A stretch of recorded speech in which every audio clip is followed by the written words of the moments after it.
Question 9. Which of the following shaded regions has an area different from the other shaded regions? Now, I quite like this question. It does take a little bit of time to solve, but let me show you what we have to do. We need to know the different ones. So if you find one that's different, we can stop. As it is with this, I would rather not work out the area of this one. I'd rather work out the area of everything else.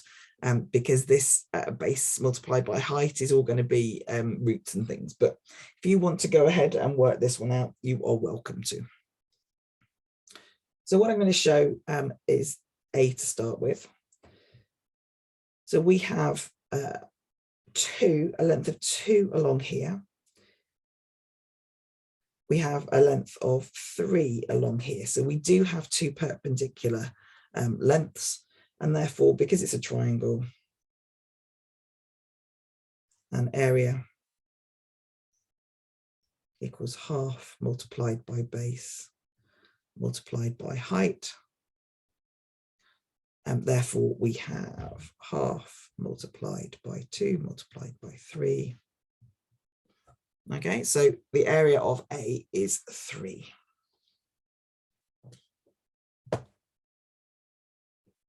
B is a parallelogram. 1 unit here, 3 units across here. And the formula for a parallelogram is height multiplied by base, exactly the same for as a rectangle. 3 multiplied by 1 is also 3. So it's not going to be A or B because they have the same area.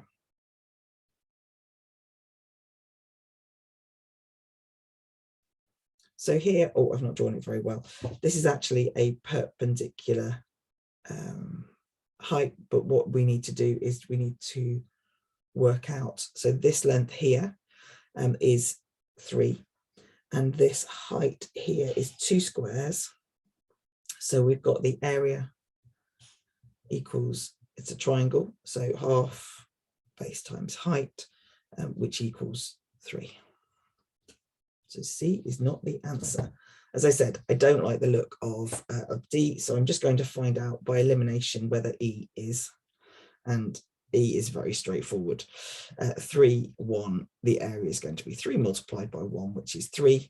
So the process of elimination means that the answer is D.